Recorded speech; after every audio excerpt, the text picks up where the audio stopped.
Your performance metrics suggest stagnation, Graham announced during my quarterly review. On the screen behind him, 9 years of work shrank into red bars. I fail to identify achievements that justify your continued position. My hands clenched under the table. 105 projects. Every critical workflow in the building bore my fingerprints, so seamless no one remembered they'd been built at all. Graham had been COO for 32 days. Perhaps it's time to explore opportunities elsewhere, he said, cufflinks gleaming. Natalie shot me an apologetic look. Ethan, our CEO, stared at his phone. Your productivity lags behind junior hires, Graham went on. Your work lacks innovation, creativity. Each word stung. I'd spent nights perfecting those systems while Ethan sold their reliability as the company's backbone. We need visionaries, he said, nodding to 2 new hires. I scanned the room. Faces that had called me at 2 a.m. during outages, who'd toasted my promotions and mourned with me when my father died. Now they avoided my eyes. I stood. You'll recognize my contributions soon enough. Ethan finally looked up. Graham smirked. Clear your desk by evening. IT watched as I packed 9 years into a shipping box. Miranda from HR whispered, this feels wrong. Everyone knows what you built.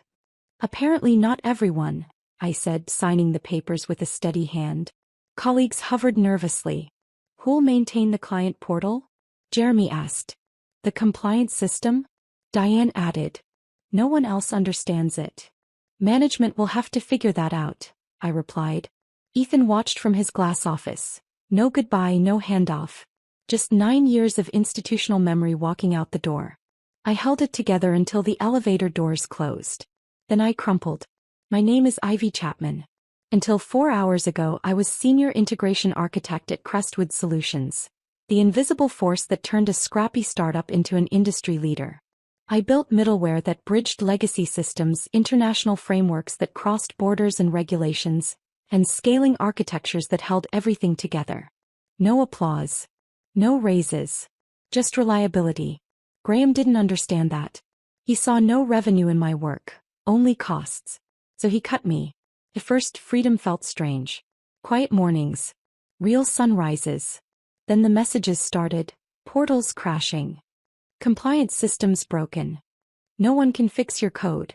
Not because I'd hidden anything, but because real understanding lives in the builder's mind. When Crestwood missed targets and its stock plummeted, Ethan finally called. Graham's gone, he admitted. We need you back. He offered 30% more. A minor title bump. Insufficient, I said. Ivy, be reasonable. I was reasonable for 9 years. I'm done. I named my terms. Triple salary, executive authority, and public acknowledgement of everything I'd built. That's considerable, he responded, discomfort evident. Actually, it's entirely fair, I replied. You're not compensating future work. You're paying for what I've already created that nobody else fully comprehends. The board will never. Then find someone else to repair your systems, I interrupted. Though I suspect you've already tried. Another extended pause. I could practically hear him calculating the cost of continued failures against meeting my demands. I have an interview with Horizon Technologies tomorrow, I added, mentioning their biggest competitor. Their offer is quite generous. Don't make any decisions until Friday, he said quickly. I need to convene the board. I disconnected and stared at my reflection in the darkened window. The woman looking back seemed transformed. Shoulders straighter. Eyes clearer. For weeks ago I would have accepted that initial offer with gratitude. Now I understood my actual worth. The interview with Horizon Technologies exceeded expectations. Their chief technology officer actually understood my contributions to Crestwood's infrastructure. He'd been attempting to replicate several of them for years. They extended a director position immediately with a comprehensive package that nearly matched my demands to Ethan. We need an answer by Monday, the Horizon CEO said, shaking my hand firmly. Wednesday passed without word from Crestwood. Thursday morning arrived with silence. By afternoon I began mentally preparing for life at Horizon Technologies. Then at 5:42 in the evening Ethan called. We accept your terms, he said without preamble. All of them. I felt a curious mixture of vindication and unexpected melancholy. Send the paperwork. There's one additional request, he added. The board wants you to start immediately. Tomorrow if possible. Monday, I countered. I need time to prepare. Things are urgent, Ivy. They became urgent the moment Graham decided I was dispensable, I replied. Monday is quite soon enough. The employment contract arrived within 90 minutes. Triple my previous salary. Chief Operating Officer of Technical Operations. A seat on the executive leadership team. Public acknowledgement of my contributions. Everything documented in writing, signed by Ethan and the board chairman. I signed and returned it. Then poured wine in celebration. Not of returning to Crestwood, but of finally being valued appropriately. The announcement circulated Monday morning. My return described as a critical leadership acquisition with detailed acknowledgement of my essential historical contributions to Crestwood's core infrastructure. Every person who'd witnessed my dismissal received this message alongside news of my executive compensation and reporting structure. Walking into the building felt surreal. The same security guard greeted me, but instead of my old badge he handed me an executive access card. The same elevator carried me upward, but I exited on the executive floor rather than the technical department. The same people nodded as I passed, but their expressions carried new respect. Or was it wariness? Miranda from HR met me at the door to my new office. An actual corner office with windows, not the cubicle I'd occupied for years. Welcome back, she said, her smile genuine. Your team is assembled in conference room C whenever you're ready. Pi team. Yes, the Technical Operations Division. 27 people total, including the new hires Ethan approved this weekend. He handed me a folder. Their profiles are all here. You have complete authority to reorganize as you see fit. The reality of my new position began crystallizing. This wasn't just about repairing what had broken during my absence. This was actual leadership authority. In conference room C, anxious faces greeted me. Some familiar colleagues, some new hires, all waiting to see who exactly I'd become after my public dismissal and triumphant return. Good morning, I began, surveying the room. Most of you know me. Some don't. For 9 years, I built and maintained the systems forming the backbone of this company. Now we're going to rebuild what's been broken and create something stronger. Jeremy raised his hand tentatively. Is it true the Phoenix implementation failed completely after you left? The Phoenix implementation, our largest client project, had been my final major architecture before Graham arrived. It didn't fail, I corrected. It was failed by poor leadership decisions that removed its principal architect without transition planning. I opened my tablet and projected the current system status. Now let's see what we're working with. The first week passed in intensive diagnostics and repairs. Critical systems had degraded without proper maintenance. Hasty fixes had created cascading problems. Half-implemented changes initiated under Graham had corrupted core functions. By Friday we'd stabilized the most urgent issues. I worked alongside my team, hands-on with the code, demonstrating rather than directing. When we resolved the issues plaguing the Phoenix implementation at 11:30 Friday night, spontaneous applause erupted in the development room. First round on me, I announced, and we relocated to a nearby establishment to celebrate.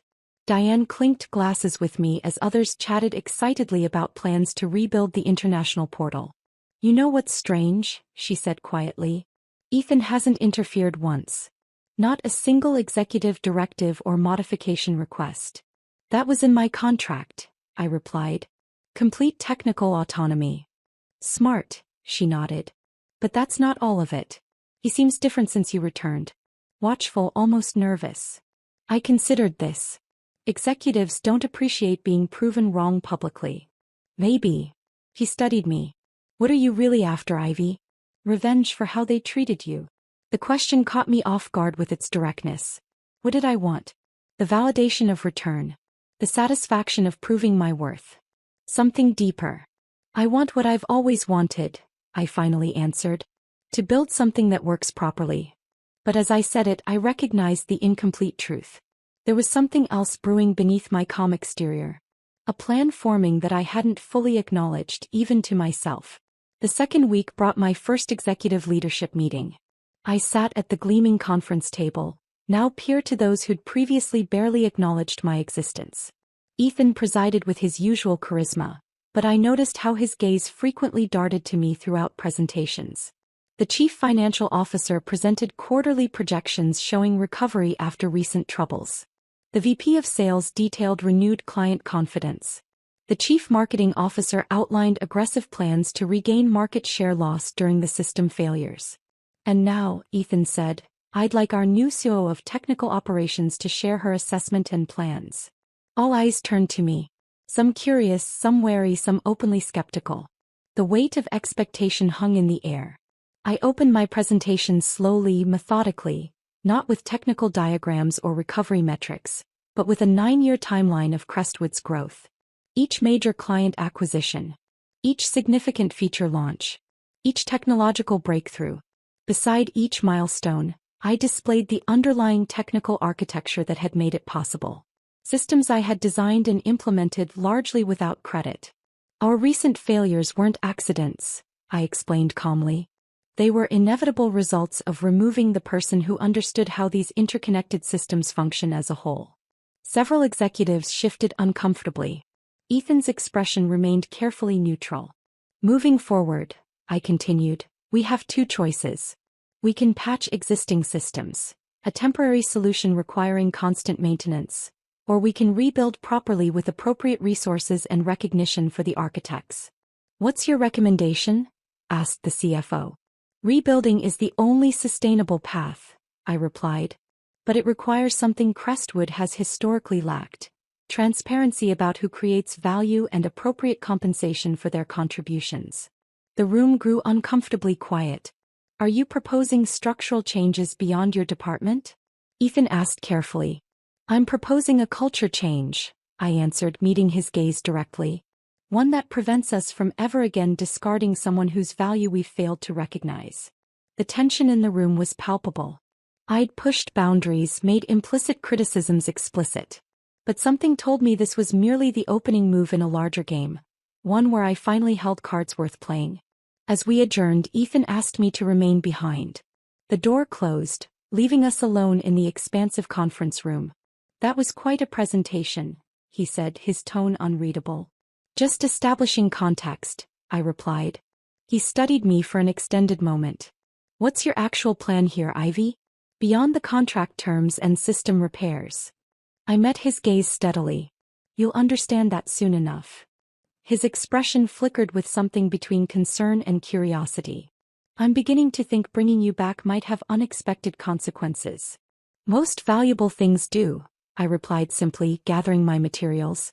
See you tomorrow, Ethan. As I walked to my office, my phone buzzed with a message from an unknown number. We need to talk about what really happened with Graham. Not everyone at Crestwood is who they appear to be. Meet me at Riverside Park, 7 p.m. tonight. Come alone. I stared at the cryptic message, my fingers hovering over the screen. Anonymous messages inviting people to secluded locations rarely ended well in movies. Then again, Riverside Park was hardly secluded. It was a popular evening spot filled with joggers and families until well after dark. Curiosity won. If someone had information about Graham that they couldn't share inside Crestwood's walls, I needed to hear it. The spring evening was pleasant, cherry blossoms scattering across the walking path as I approached the designated meeting spot. I'd chosen casual clothes, jeans and a light jacket, wanting to appear approachable rather than in executive mode. A woman sat alone on a bench overlooking the water, her profile vaguely familiar though I couldn't immediately place her. As I approached, she turned and recognition clicked into place. Sophie. Ethan's executive assistant for the past 4 years. Thank you for coming, she said, glancing nervously over her shoulder. I wasn't certain you would. Your message was intriguing, I replied, taking a seat beside her. What's this about Graham? She pulled a small tablet from her bag, fingers trembling slightly as she unlocked it. Graham didn't choose you for dismissal at random. And he wasn't just incompetent. He was deliberately sabotaging specific projects. Why would he do that? I asked, skepticism edging my voice. Because he never actually worked for Crestwood, she handed me the tablet. At least not exclusively. The screen displayed a private email thread between Graham and an external address. I scrolled through, my blood pressure rising with each message. Detailed reports on Crestwood's proprietary systems. Assessments of vulnerable points in our architecture. Lists of key personnel to neutralize, with my name at the top. He was working for Horizon Technologies, I whispered, the realization crashing over me. Corporate espionage, Sophie nodded gravely. Not just gathering intelligence. Active sabotage. He was brought in to weaken Crestwood from within. Target key systems. Remove essential personnel.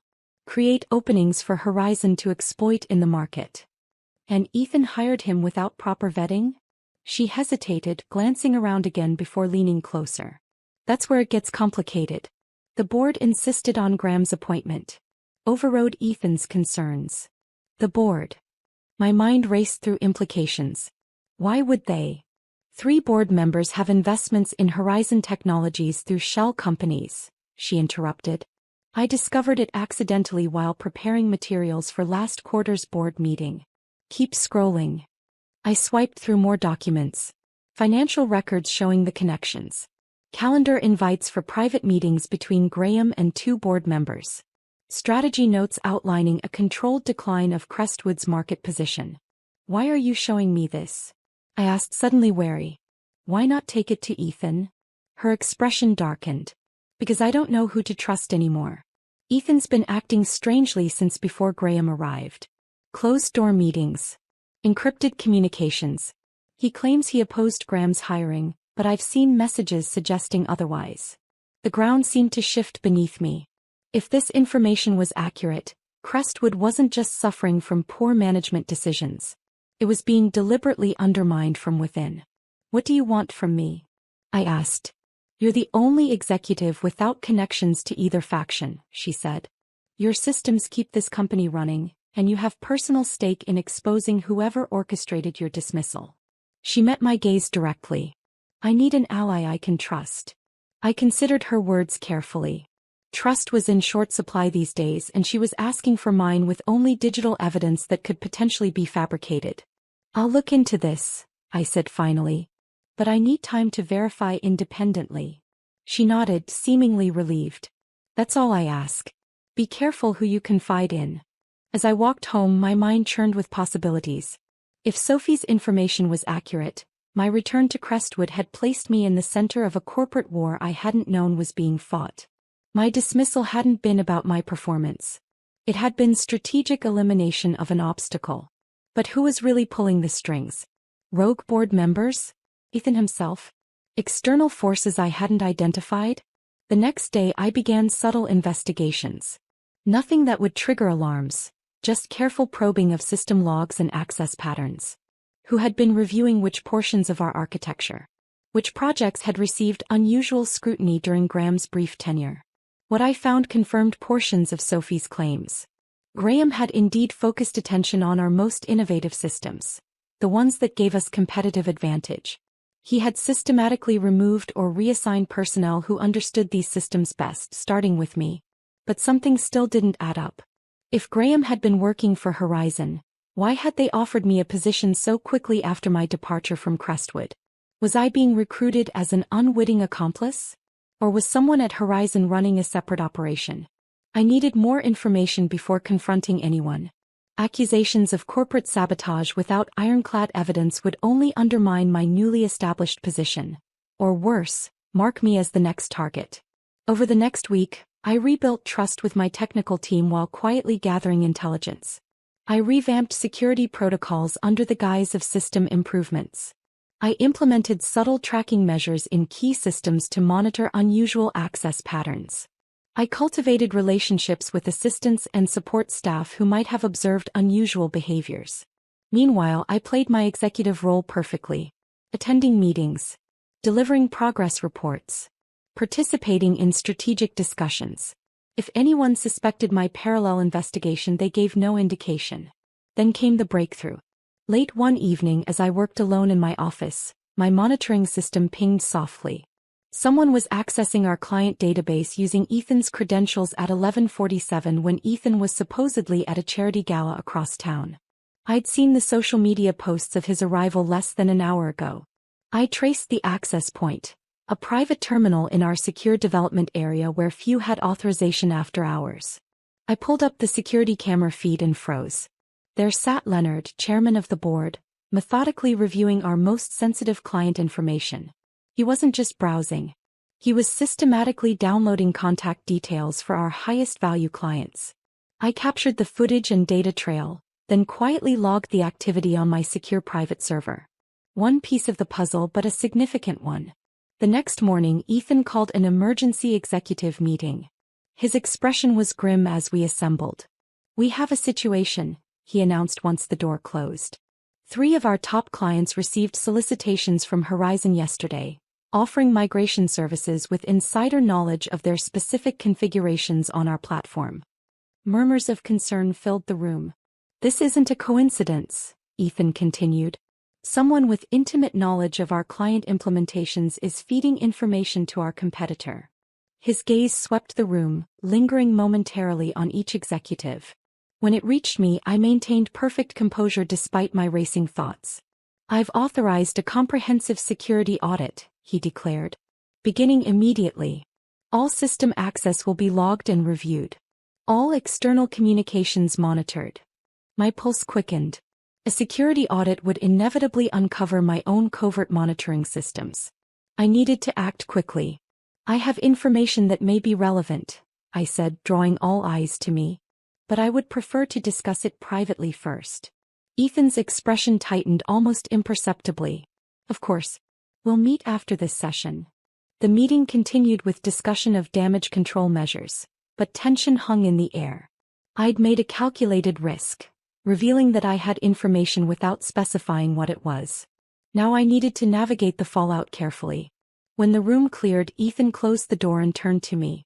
"What information, Ivy?" I measured my words carefully. "I've observed unusual access patterns in our systems. Not from external threats, but from within Crestwood."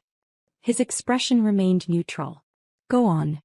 "Someone used your credentials last night to access client data, while you were verifiably elsewhere." A flicker of genuine surprise crossed his features. "That's impossible. My authentication requires biometric confirmation." Nevertheless, it happened. I pulled up the sanitized logs, enough to demonstrate the breach without revealing my monitoring system. "I haven't identified who yet, but they're using executive credentials to extract sensitive information." "Why didn't you bring this to security immediately?" His tone carried accusation. "Because I don't know how far this compromise extends," I replied evenly. "After what happened with Graham, I've been cautious about who to trust." Something shifted in his expression. Recognition, perhaps even respect. "You think this connects to Graham's actions?" "I think Graham's brief tenure here was part of a larger strategy. Dismissing me wasn't random. It was calculated to remove someone who might detect system vulnerabilities being exploited." Ethan studied me intently. "You've been investigating this since your return." It wasn't a question. I nodded. "Without authorization. Without informing leadership. Without interference," I corrected.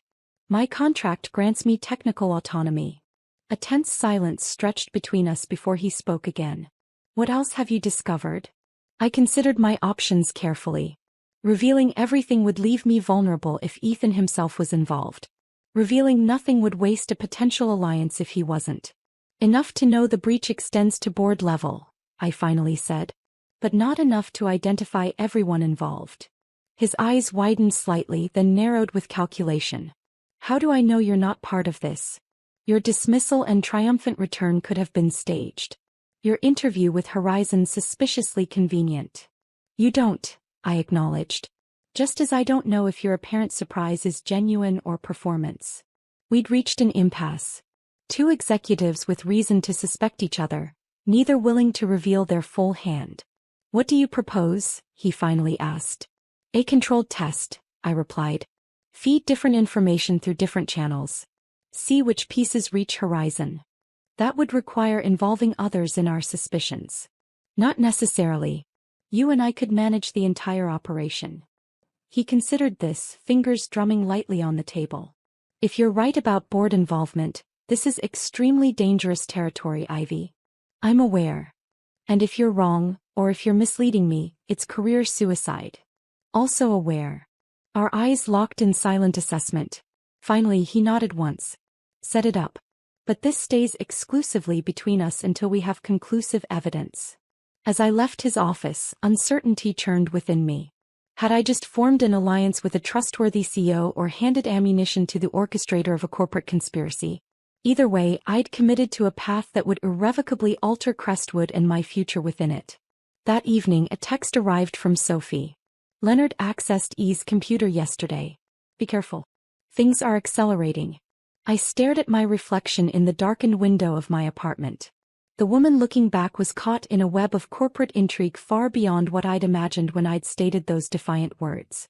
You'll recognize my contributions soon enough. Little did I know then just how that recognition would manifest. The next morning I implemented my plan. Working with Ethan cautiously, I created 3 distinct bait projects in our development system. Each contained seemingly valuable but actually harmless proprietary information. Each was accessible through different channels and visible to different segments of leadership. Project Cardinal could only be viewed through Ethan's access path. Project Sapphire was visible to the technical executive team. Project Horizon was accessible to board members only. I embedded unique traceable markers in each project's data structure. Digital fingerprints that would reveal themselves if the information appeared elsewhere. Then I waited. Meanwhile, I continued strengthening our actual systems. My team worked tirelessly to rebuild what had been damaged during my absence. Morale improved as they saw genuine progress. The company began stabilizing. Client confidence returned. Metrics improved. 2 weeks passed. I maintained vigilant monitoring while presenting a perfect facade of executive integration. Ethan and I had daily check-ins regarding our trap projects, careful to disguise them as routine development reviews. Then on a Tuesday morning my alert system triggered. Project Horizon, the board-level bait, had been accessed at 3:32 in the morning from Leonard's private terminal. By noon, elements of its proprietary algorithm had appeared in a confidential pitch Horizon was preparing for one of our wavering clients. I summoned Ethan to my office. Reversal of our usual meeting pattern. A power move I made deliberately. We have confirmation, I said without preamble, showing him the evidence. Leonard is feeding information to Horizon. The question is whether he's acting alone. Ethan studied the data, expression hardening. This is definitive. But confronting a chairman without board support is suicide. Which is why we don't confront him yet. I pulled up our company's articles of incorporation on my screen. We build an airtight case first. That could take weeks. Meanwhile, he continues undermining us. Not if we accelerate our timeline. I outlined my next steps. A more aggressive strategy than our careful approach thus far. We feed him exactly what we want Horizon to see. Ethan's eyes widened with understanding. Disinformation. Precisely.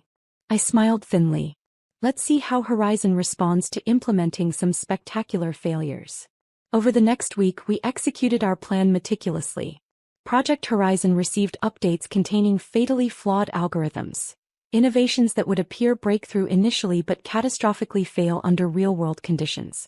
Leonard took the bait, accessing the information during early morning hours when he thought no one was monitoring. Meanwhile, I expanded my investigation. If Leonard was compromised, who else might be? I traced communication patterns, financial transactions, meeting schedules, building a comprehensive map of potential conspirators. The results shocked even my cynical expectations. 3 board members including Leonard, the recently departed Graham, and 2 current executives showed clear connections to Horizon through various channels. They'd been systematically weakening Crestwood from within, positioning Horizon to absorb our failing company at a fraction of its value. But the most surprising discovery came buried in encrypted communications on our backup servers. Ethan himself had known about the infiltration far longer than he'd admitted to me. He hadn't initiated it, but he'd recognized it months ago and chosen strategic inaction. But the answer came in further communications. Ethan was playing a longer game. Rather than exposing the conspiracy immediately, he'd been gathering evidence while appearing oblivious. His plan had been progressing methodically until Graham, overeager and unaware of Ethan's knowledge, had accelerated matters by dismissing me. My return had forced Ethan's timeline forward. He'd needed me to fix the systems Graham had damaged, but he hadn't anticipated my own investigation running parallel to his. Now we were both aware of each other's knowledge, circling warily like chess players who'd recognized an unexpected master across the board. I called Sophie. We need to talk. Not in the park this time. We met at a small cafe far from Crestwood's offices. Her nervousness had increased visibly since our last meeting. Ethan knows, she said immediately. He asked me about our communication yesterday. What did you tell him? That I've been keeping you informed of unusual activities as any good assistant would do for a senior executive. She fidgeted with her napkin. He seemed to accept it, but he's watching me more closely now. Continue exactly as before, I instructed. Don't change any patterns. If Ethan truly suspects you, altered behavior will only confirm it. And you? She asked. What's your next move? I considered how much to reveal. Sophie had proven reliable thus far, but complete transparency remained risky. I'm gathering final evidence, I said carefully. When it's complete, we'll act decisively. Against Leonard? Against everyone involved in undermining this company, I replied, including those who knew and chose inaction. Her eyes widened slightly. Be careful, Ivy. These people destroy careers and worse, when threatened. I smiled grimly. They already tried destroying mine. That didn't work out as planned. The quarterly board meeting arrived, the perfect stage for the final act of this corporate drama. 2 days before, I sent Ethan a comprehensive briefing detailing everything I'd discovered, including his own early awareness of the conspiracy. My message was simple. We could proceed together or as adversaries, but proceedings were now inevitable. His response came 8 hours later. Together. My office, 6:30 a.m. tomorrow. We met in the pale light of early morning, the executive floor still empty except for security. You've been thorough, Ethan said, gesturing to my report on his desk. More than I expected. That seems to be a recurring theme with me, I replied evenly. He acknowledged this with a slight nod. What do you want, Ivy? Truly want, beyond exposing this conspiracy? The question caught me off guard with its directness. What did I want? Vindication? Advancement? Justice? I want what I said in that meeting when Graham dismissed me, I answered finally. For everyone to recognize my contributions. Not just as a technical architect but as someone who builds systems that last, including business systems with proper accountability. And if achieving that means significant changes to Crestwood's leadership structure, then those changes are overdue.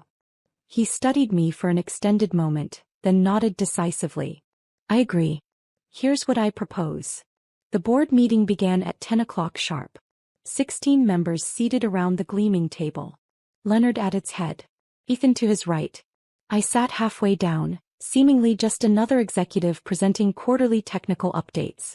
Leonard called the meeting to order with practiced authority, proceeding through standard agenda items with efficient precision.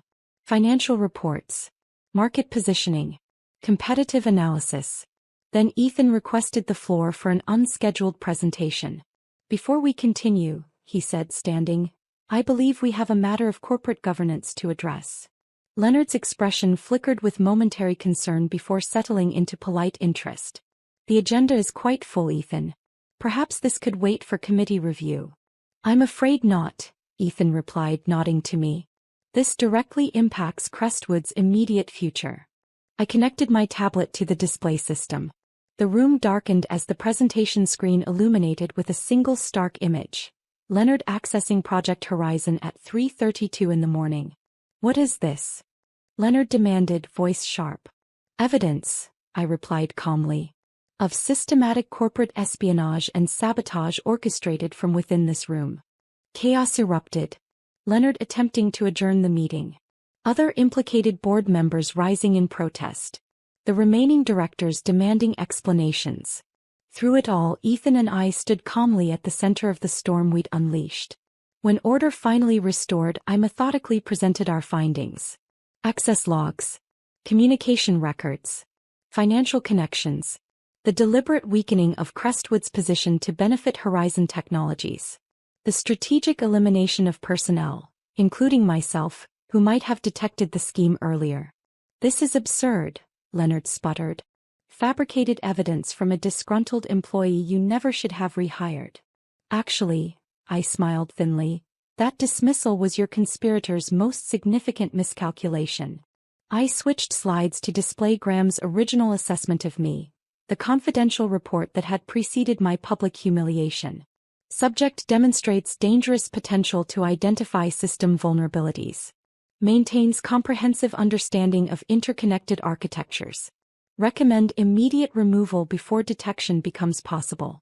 The room fell silent as implications sank in. My dismissal wasn't about performance, I continued. It was about eliminating the person most likely to discover your scheme. But instead of disappearing quietly, I came back with executive access and a mandate to investigate exactly the systems you were exploiting. Leonard's face had gone ashen. This meeting is adjourned. We'll reconvene after legal review of these allegations. Actually, Ethan interjected smoothly, we've already consulted legal counsel. And the SEC. And federal prosecutors specializing in corporate espionage. The trap closed. External investigators entered the boardroom, accompanied by corporate counsel. 3 board members, including Leonard, were escorted out for immediate questioning. The remaining directors sat in stunned silence as Ethan outlined the transition plan we'd developed. Effective immediately, Leonard and the implicated directors are suspended pending investigation. I will continue as CEO with expanded oversight from non-compromised board members. And Ivy Chapman will assume the position of Chief Operating Officer with particular focus on restructuring our governance systems to prevent future vulnerabilities. Murmurs of shock rippled through the room. It wasn't just technical systems I would be rebuilding. It was the entire operational structure of Crestwood itself. As the meeting concluded in subdued discussion of next steps, Ethan approached me privately. Spectacular execution, he said quietly. Though I notice you omitted my early awareness from your presentation. Strategic decision, I replied. The company needs stability during transition. 2 adversaries can become allies when facing a greater threat. And now that the threat is neutralized. Now we rebuild something better, he finished. Together. If your intentions align with mine. He extended his hand. To new beginnings, CEO Chapman. 3 months later, Crestwood had transformed. With Leonard and his co-conspirators facing federal charges, we'd restructured both our technical systems and corporate governance. Transparency initiatives. Equitable recognition programs. Advancement based on measurable contribution rather than politics. The Phoenix Project had relaunched successfully. Client confidence had fully restored. Our stock had rebounded beyond pre-crisis levels. In my new corner office, I sometimes reflected on the journey from undervalued technical specialist to company leadership. My revenge hadn't been destruction. It hadn't even been the public vindication of my return. It had been something far more satisfying. Rebuilding the company according to principles of fairness and recognition. One afternoon, Sophie stopped by my office with coffee. You know what I've been thinking about? She said, settling into the chair across from my desk. That performance review where Graham dismissed you. Those words you said. You'll recognize my contributions soon enough, I quoted from memory. Exactly. At the time I thought you were just being defiant. But you were actually telling the truth, weren't you? You knew what would happen when you left. I considered this. I knew their systems would fail without me. What I didn't know was discovering the conspiracy. That was unexpected. But you turned it to your advantage, she observed. Use the crisis as leverage to gain real power, not just your old position back. I used the crisis to gain appropriate recognition, I corrected gently. There's a difference. Power for its own sake is empty. But authority to create lasting change, that's something worth fighting for. She smiled. You sound like a CEO. Maybe someday, I replied. But right now I'm exactly where I need to be. That evening I received an email from an unexpected source. The subject line read, "Congratulations and apologies." It was from Jeremy, one of the junior analysts Graham had held up as an example of modern thinking during my dismissal. Ms. Chapman, I wanted to reach out personally to apologize for my silence during that performance review. I was new, intimidated, and didn't understand what was really happening. Watching you these past months has taught me more about leadership and integrity than any business course ever could. You didn't just come back and fix systems. You changed how this entire company operates. You made it possible for people like me to be recognized fairly for our contributions. And you did it without becoming vindictive or cruel, even though you had every right to be. Thank you for showing us a better way. Jeremy. I read the message twice, feeling unexpected emotion tighten my throat. This was the real victory, not defeating conspirators or gaining executive titles, but creating an environment where everyone's contributions could be recognized. I drafted a response. Jeremy. Thank you for your kind words. You were in an impossible position during that meeting, and I never held your silence against you. The system failed us both, you by creating a culture where speaking up felt dangerous, and me by not valuing the work I'd done. We've all learned from what happened. The important thing now is ensuring it never happens again, not just at Crestwood but anywhere we go in our careers. Keep up the excellent work. Your recent analysis on the infrastructure expansion was impressive. Ivy. As I hit send, my office door opened. Ethan stood there holding a bottle of champagne and 2 glasses. Celebrating something? I asked. We just closed the Riverside Technologies acquisition, he said, entering and pouring. The deal I've been working on for 6 months. The one that nearly fell apart during our crisis. He handed me a glass. We wouldn't have recovered in time without you. The board knows it. I know it. And now the entire industry knows it. We clinked glasses. There's something else, he continued. The board met this afternoon. They want to formalize succession planning. Given recent events, they're concerned about leadership continuity. Makes sense, I said neutrally, unsure where this was heading.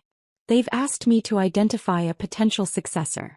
Someone who understands both the technical and business sides of Crestwood.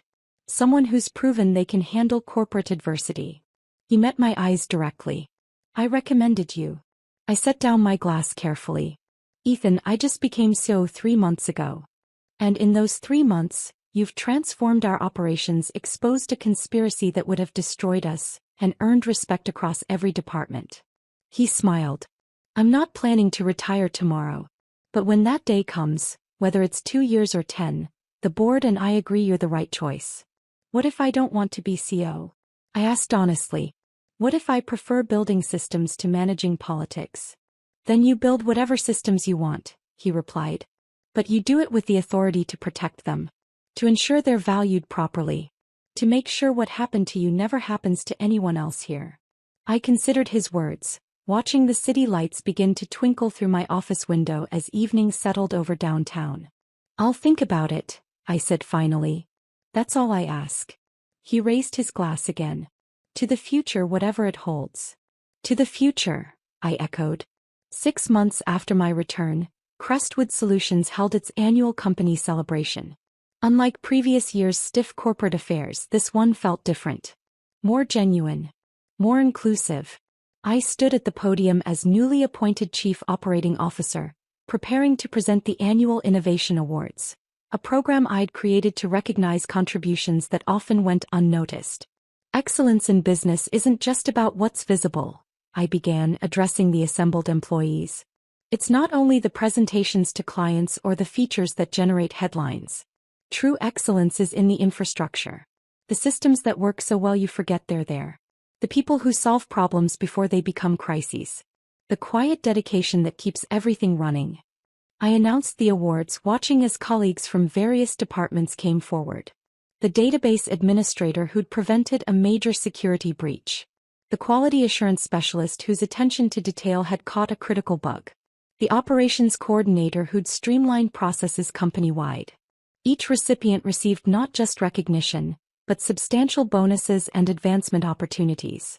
As the event concluded and people mingled, Diane approached with a knowing smile. You've completely redesigned how this company works, she said. Not just the technical systems, everything. The culture. The values. The way people are recognized and promoted. I just made visible what was always there, I replied. The contributions people were making whether anyone acknowledged them or not. Don't be modest, she countered. You fought for this. You could have just fixed the systems and collected your paycheck. Instead, you rebuilt everything from the ground up. She paused, then added more quietly, how does it feel? Getting everything you wanted. I considered the question. Did I have everything I wanted? The recognition, yes. The authority, yes. The satisfaction of creating lasting change, absolutely. But something still felt incomplete. I wanted people to understand my value, I said slowly. And they do now. But I think I've realized something else. It was never really about me. It was about creating a place where everyone's value is understood. Where the people who do essential work, the invisible work, are finally seen. Diane squeezed my arm. That's why you're the right person for this role. You remember what it felt like to be overlooked. Late that night, back in my apartment, I pulled out the cardboard box from 9 months ago. The one I'd packed when Graham dismissed me. I'd kept it unopened in my closet, unsure why. Inside were the accumulated remnants of 9 years. Birthday cards from colleagues. Photographs from team celebrations. A mug someone had given me that said, "World's Best Problem Solver." Small tokens that had seemed pitiful when I'd packed them but now felt precious. At the bottom of the box I found something I'd forgotten. A handwritten note from Ethan from my second week at Crestwood, when we were still a struggling startup working out of a cramped office space. Ivy. Just wanted to say thanks for staying late to fix that integration issue. I know it wasn't glamorous work, but it saved our demo tomorrow. You're going to be essential to this company's success. E. I held the yellowed note, remembering that younger version of myself. The one who stayed late not for recognition but because leaving something broken contradicted my nature. The one who believed good work would eventually be noticed and valued. That person hadn't been naive. She'd been right. It had just taken longer than expected, and required fighting for it rather than waiting patiently. I placed the note on my refrigerator, anchored by a magnet. A reminder of where I'd started and how far I'd come. My phone buzzed with an email notification. Another late-night message. Some things never changed. But this one made me smile. It was from the technical team, sent to the entire company. Subject: thank you. To everyone at Crestwood. We wanted to take a moment to acknowledge someone who transformed not just our systems, but our entire approach to work. Ivy Chapman spent 9 years building the invisible infrastructure that made everything possible. When she was wrongly dismissed, we learned just how essential her contributions were. Since her return as COO, she's created an environment where everyone's work, visible or invisible, is recognized and valued. She's proven that the best leaders are those who remember what it's like to be overlooked. Thank you, Ivy, for showing us a better way. The technical operations team. I read the message 3 times, emotion threatening to overwhelm my professional composure. This was the recognition I'd wanted. Not just acknowledgement of my technical skills, but understanding of what I'd built and why it mattered. I drafted a response. Thank you all. But remember, every person in this company contributes something essential. My job now is making sure we never forget that again. Before we close this chapter of Ivy's story, thank you for staying until the end. If you found value in this journey from overlooked employee to transformative leader, please hit that like button and subscribe for more workplace justice stories. Have you ever seen someone's contributions finally recognized after being dismissed? Share your experiences in the comments below. And if you'd like to hear more stories about workplace transformation, let me know what situations interest you most. 1 year after my return, I sat in a different conference room. Same building. Same company. But everything had changed. The annual board meeting was underway, and this time I sat not as a dismissed employee or even as a returning specialist, but as Chief Operating Officer presenting our transformation results. Revenue up 37%, I reported.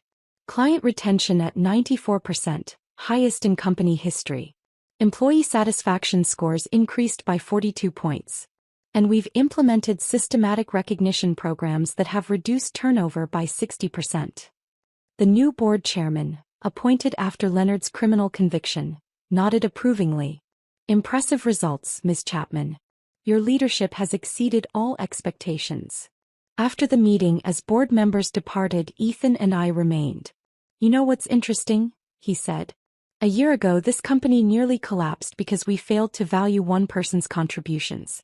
Now we're thriving because we've built systems that value everyone's contributions. Funny how that works, I agreed.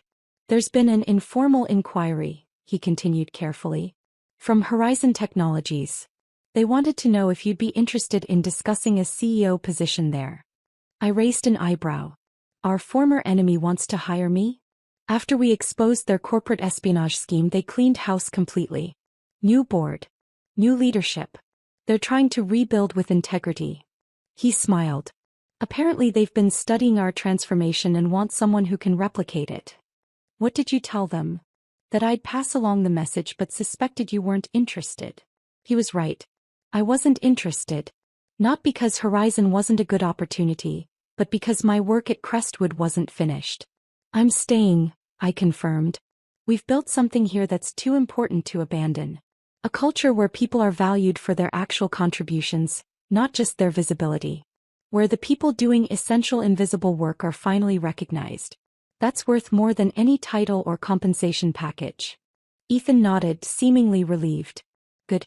Because I'm going to need your help with something. He pulled up a presentation on the conference room screen. Plans for an acquisition that would double Crestwood's size.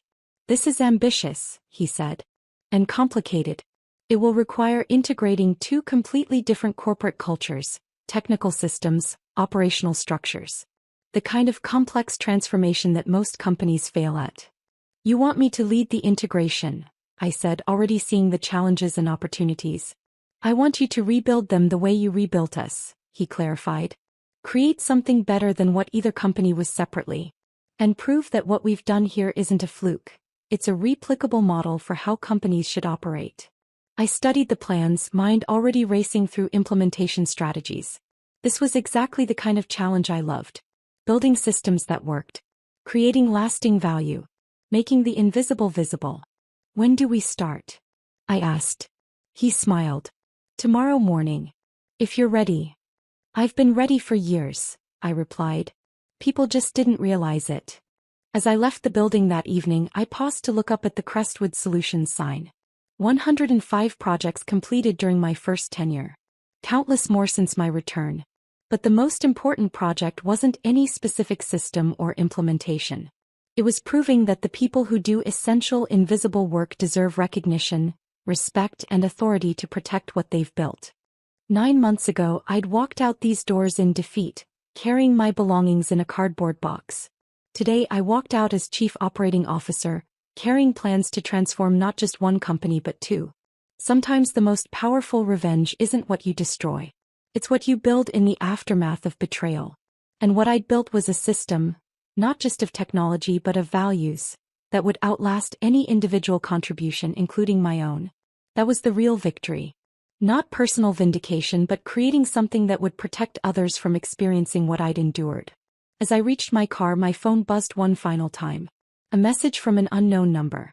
Miss Chapman, you don't know me, but I work at one of your competitor companies. I heard about what you've done at Crestwood, how you've changed the culture to recognize essential contributions. Our company needs that transformation. Would you be willing to consult with us?